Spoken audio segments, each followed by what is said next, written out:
Welcome everyone, happy Wednesday. Welcome to another edition of #AskRobCo. Hope you're all well, hope you all had a good week. Hope all the lenders, all the banks, all the institutions, all the surveyors, all the valuers are all good, and looking forward to another edition.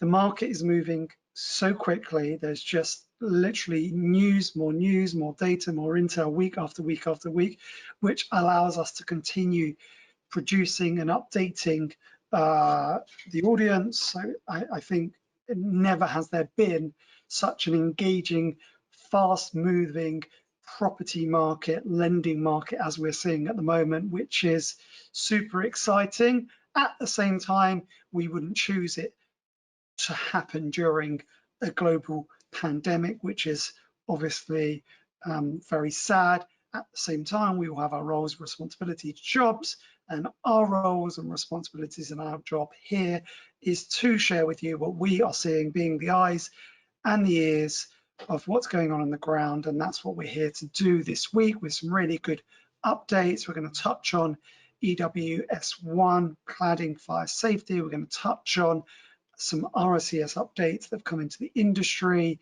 We're going to touch on the latest sales figures and the mortgage numbers that have come through for October. And we have James with us this week, and welcome back, Kevin. Hope you're both well. Absolutely, thank you. Good to be here. Very well, thanks, Rob. Good. Okay, so everyone who's a regular knows the drill. If you do have any questions, you can do it on the right-hand side. The questions, type it in. We will give you the answers, and we will run through everything that's pertinent that we've seen in the last week. As normal, we will start with the updated data on your right-hand side on handouts. It is handout number 1, week 35 post-lockdown 1, because now we're in lockdown 2. And we are going to focus on the latest figures for the last week that we've seen. So we are now in week 46 of 2020. And a very interesting trend that we've been seeing over the last weeks is the first column, which is the new instructions. And if you go all the way down to the highlighted area, week commencing 16th of November 2020, we see the number 346. Now, what does that represent?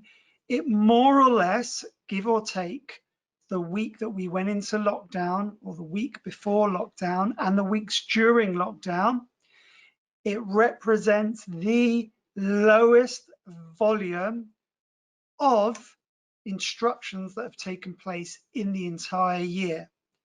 Now, the question we have, and we've seen that slowly reducing from a high in September after the holidays of 708 to a reduction to the 500s, to the 400s. We're now at 346. What that tells us, either there are less instructions coming on as the year ends, or because of lockdown 2, not as many people are going to the agents and putting properties on. We don't know the answer to that yet because we're in the final week of lockdown 2, but in a week or two, we will see if that number goes up and more properties come back on because lockdown 2 is over. So we're not going to see it by next Wednesday, but the following week, I'd expect to see some results. Or are the numbers going to stay low now because we're coming up to Christmas and we're going to see out the year because so much volume of property has already been put on the market? Watch this space, question mark. It's a very key indicator for us. The next main indicators, or one of the next one, or the biggest one from a valuer's perspective, and really what the banks and the lenders want to be seeing, is the sales figures.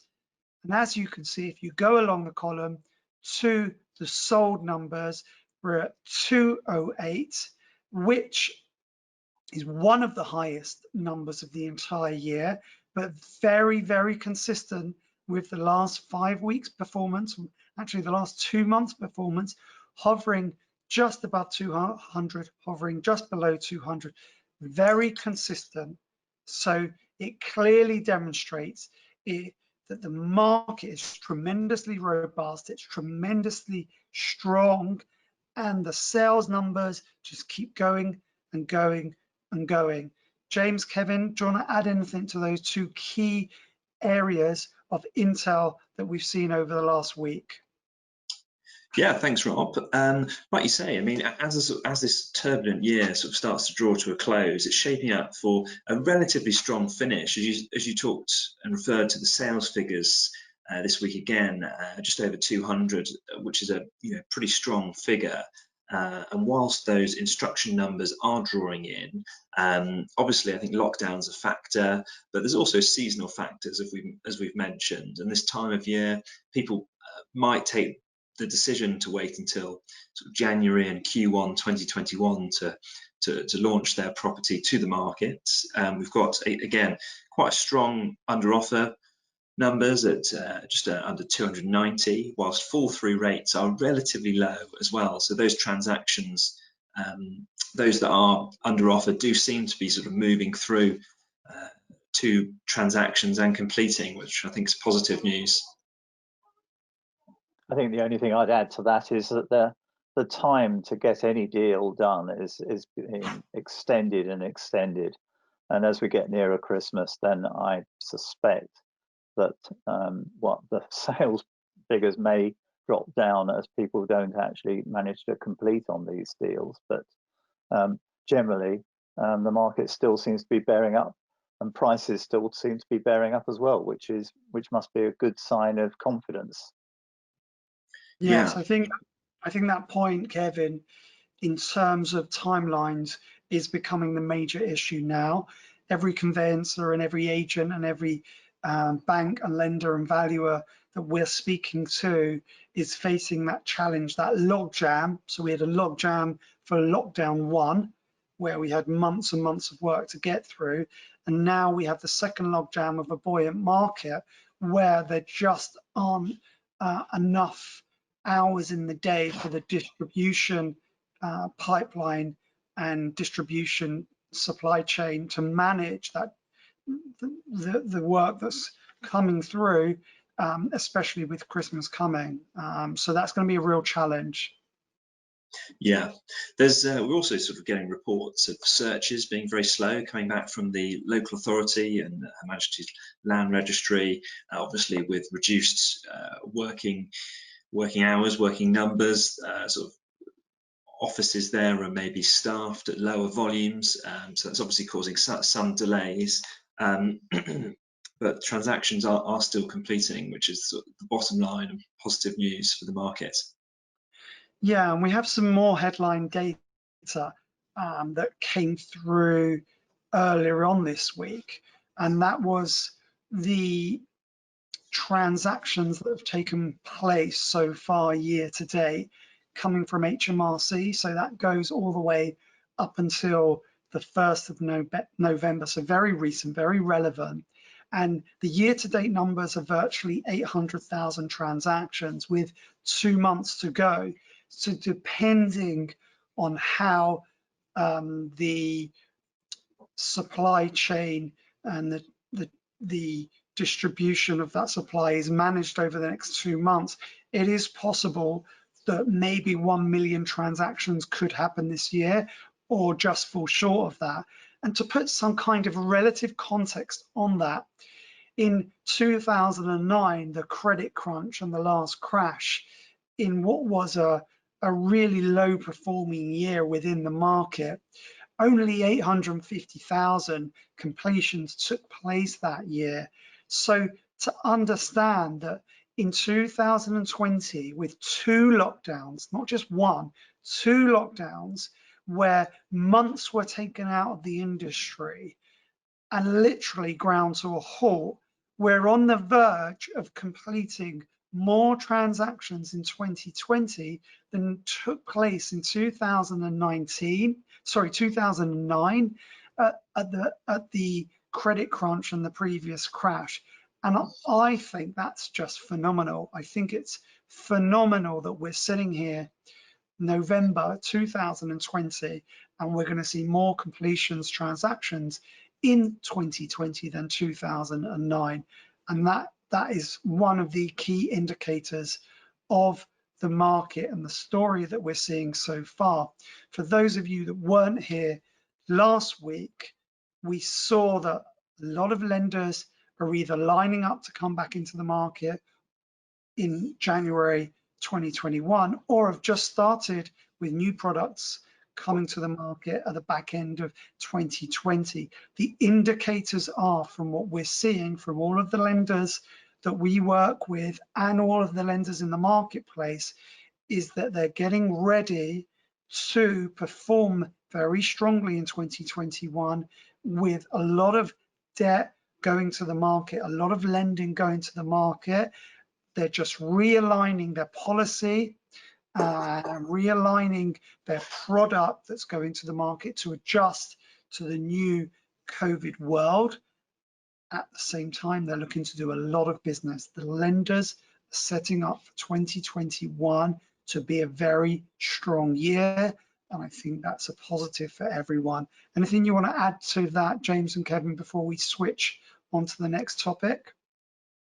Yeah, just quickly, it's going to be interesting to monitor further that sort of outward migration from some of the cities, and whether there will seem to be surging demand in some of those commuter hubs, those more sort of village areas outside of the cities, outside home counties, or commutable distances to cities and sort of major hubs of work. So that would be an interesting sort of sub-market to monitor in Q1, Q2 2021. Definitely. And I think the letting market in that period is going to be something that needs to be watched, because there's even more uncertainty in that piece, and I think there's going to be significant pressure on rentals, especially in London. But who knows? It's very, very difficult. The big word is uncertainty, isn't it? There's just a heck of a lot of uncertainty on so many different fronts. And in January, February, we will have a version of Brexit, and that may bring its own challenges. Who's to know? Agreed. I'm definitely with you on the buy-to-let rental market, commercial lending space. We're being asked by all the lenders literally on a weekly basis now, what's going on with the buy-to-let, what's going on with rental incomes, what's going on with those properties. And the pattern we're seeing at the moment is either pressure on pricing, so the rentals are coming in, that's very clear to be seen, especially in the London market where you don't have outdoor space. And at the same time, a lot of those properties are coming to the market, so there's a certain pressure being put on pricing because of the volume of stock that's coming on in those areas that are pure buy-to-let products. So I think that's a real watch this space for next year. One, as an opportunity, and two, as maybe that product either changes the way it performs because suddenly what the renters look for is different to the previous product that come on, and rental prices are going to be compressed, and that is going to affect lending policy as well as the margins get reduced. So I think that's a fascinating space for buy-to-let commercial lending, and I'm sure all of the underwriters and the credit and the sanctioners and the risk on this call will be watching their modeling around that as more of the data comes forward. A lot of noise over the weekend on EWS1 and cladding.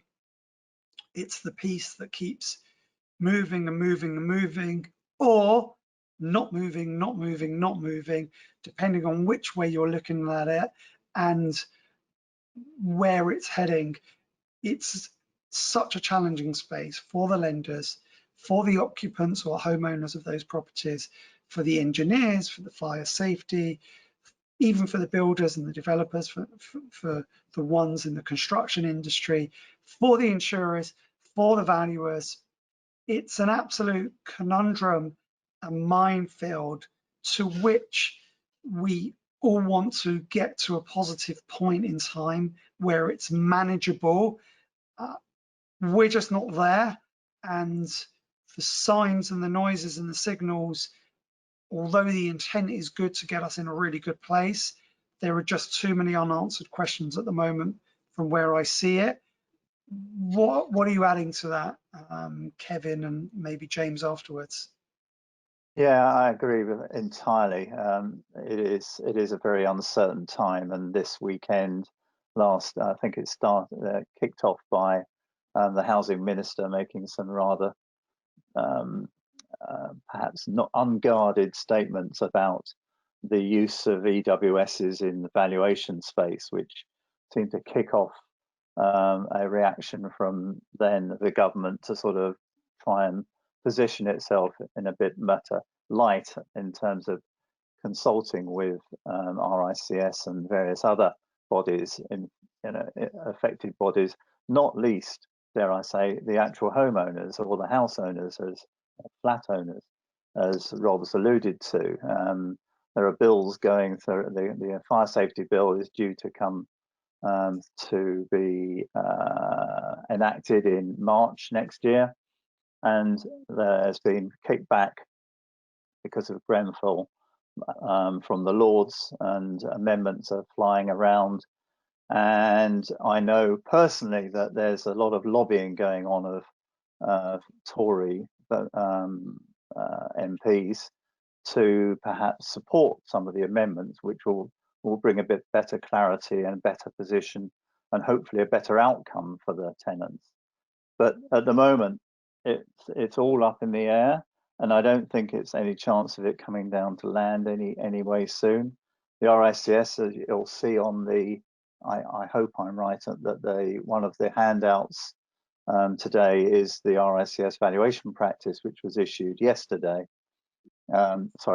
Monday, on the fire safety and residential valuations. And I do commend you to read that, but you do need to take it in context with some of the other press releases that have happened over the weekend.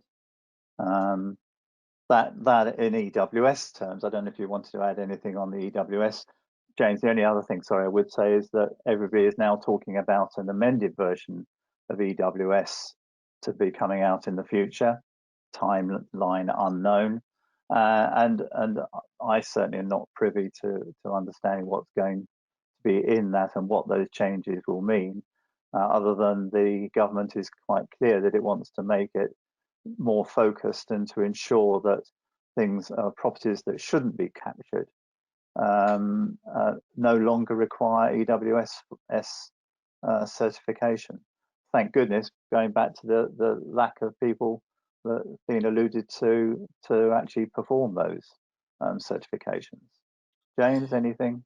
Yeah, I mean that's been a major issue, obviously. So sort of the industry as a whole has been widely affected by this, as in both the private sector and local authority housing. There's been a lot of substandard cladding used from a fire safety perspective, and in terms of the industry, we're combating that through safety measures which we're taking out in terms of assessing all the buildings above a certain height using the EWS1 forms, which is obviously a very slow process because there's a real shortage of these qualified assessors to produce these forms, which has then led to a lot of lessees being completely in limbo, being on the list to try and get their building assessed, and then obviously seeing what rating they've got if they're in a safe building or one which requires recladding, which presents its own problems of huge costs from the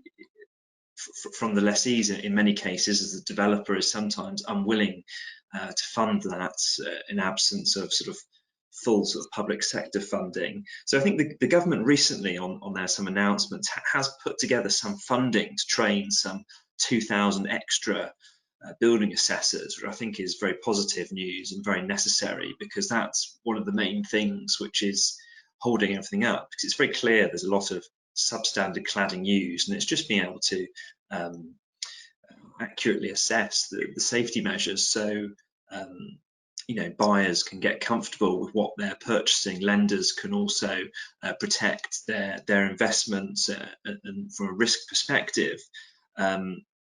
So that's my take on it, really. as we stand. We need to try and speed up the sort of assessment of buildings and try and get more sort of freedom of information out there for people to be able to have clarity on their building. I do understand that there's a database being put together of buildings whereby their sort of rating assessment, which will be publicly available, as there needs to be transparency to the lessees, the owners of these flats, the possible incoming buyers, from a lender perspective, and from a risk and fire rating perspective as well. So we need sort of more transparency and clarity there, definitely. And that's a good thing, and let's hope that that does come to fruition soon. And that, together with the EPC register that was launched in October, will provide hopefully that transparency that, and again, I use the word certainty, that everybody's looking for, lenders, borrowers, valuers alike. Sorry, Rob. Agreed. I mean, no one should be trapped in a position at the moment where they cannot sell their property or they cannot finance their property because the lender isn't comfortable, because there isn't a certificate in place, because there aren't enough engineers to provide the certificate. And so it's this real lock that we have at the moment that will take time to get through. At the same time, we need to get through it as quickly as possible. And if the numbers mentioned are true, of the hundreds of thousands of properties that this covers, it just makes everyone involved in that process, whether you're an underwriter, risk assessor, insurer, valuer, homeowner or property owner, it just makes a very, very difficult scenario. So we definitely hope there's going to be positive updates. The database will help once that has all the properties listed and has all the certifications required, and it's shared with the marketplace. So I believe that the pressure is really ramping up now in terms of getting to a result and getting to the way forward. We're just not there, and we will keep you up to date with any of the information we're aware of. Alongside that, we have the PI market that is perfectly aligned to this position, because someone needs to underwrite the risk that is unknown to do with all of this. And unfortunately, a lot of this risk is being written against both the construction industry and engineers, etc., and also valuers and surveyors. So PI cost is going through the roof because the unknown cost of the potential of a scenario such as Grenfell and the cost involved in that has to be paid for, and the insurers want it paid for now. So that is putting tremendous pressure on the PI market. The RICS are doing everything they can in the sense of they've reached out to the marketplace, they've reached out to the insurers, they're trying to support the market and trying to allow for improved PI conditions. At the same time, the insurers have full control and they will dictate what the terms are. And if they want to put special terms and conditions for the valuers, for fire risk, for cladding risk, then they will do so. And the valuers and the surveyors and the construction industry have no choice, because without the PI, these firms cannot trade. So that is a huge space for the risk teams, for the credit, for the governance and regulation on the core. That's a challenging space that has been challenging for the last 12 months and is becoming even more challenging as the risks involved in everything that we're doing grows. I don't know if you want to add anything on that, Kevin. No, I think that's absolutely fair. I think that it's one of the risks that actually the insurers are seeing. They are concerned that this might bring us off the top of the market scenario, and that might lead to claims out with the influences of COVID and Brexit and EWS and everything else like that. So I think that we're in a perfect storm in many ways of so many different moving parts, And actually, it would be rather nice to be able to say that we've got one of them under control, or have the ability to sort of say, okay, we can tick that one off and then sort of move on, and then we can deal with the next one. At the moment, we've got all of the things we've talked about today: Brexit, COVID, EWSs, EPCs, and yet, and then there's Japanese knotweed to stick onto the top of that. So all of these things are in play, and I hate to say the word again, but I will. It's just this complete lack of certainty, and without that, everybody gets nervous, and therefore they act accordingly to look after their own interests, and that includes insurers, valuers, and indeed purchasers who just are made nervous because of the lack of transparency. Yeah, I mean, the market performing so robustly and so well. And the back of that is remarkable. Yeah, it is remarkable. At the same time, when you're an insurer and a risk assessor and the market performs, the first thing they think of, that means there's going to be a fall further down the line, which is another risk concern. That's how risk people work. And it's completely normal that they think that way and they insure that way. So the robustness and the positive around the market, especially with stamp duty window, actually is another risk concern and another potential perfect storm from an insurer's perspective and a risk perspective. We hope that the market remains robust and it's sustainable, and 2021 is a very strong year. I believe the government will support the market and will push for 2021 economy to be driven by property real estate investment. Thus, at least the major downside of price falls can be protected or artificially inflated, whatever way you want to look at it, by the government incentives and by money being put into the system and very good lending terms from the lenders to ensure that there's a sustainable lending model. So I definitely see that as the way the market's going to be pushed in 2021. All the other risk concerns need to be managed and dealt with, and those advancements within the industry and the sector need to come into fruition, and they need to come in ASAP. Let's hope 2021 answers a lot of those questions. James, anything to see out the show for this week? Not from me, no. I was just going to summarise. I mean, we're coming to a close on 2020, and what a year it's been so far. But to summarise, properties are still transacting. The market is still positive. There is still momentum in the market, despite a slight fall in some of the instructions, which we're not sure if that's partly due to the lockdown or partly due to the seasonal impact. One thing that is going to remain, I think, is some of these sort of flexible working, certainly into 2021. So that's going to impact on buyers, what they're looking for. So are pied-à-terres out and gardens are in? Very much wait and see, and see how those submarkets develop just outside of cities, and sort of working mobility. Yeah, I see 2021 challengers coming back in strong.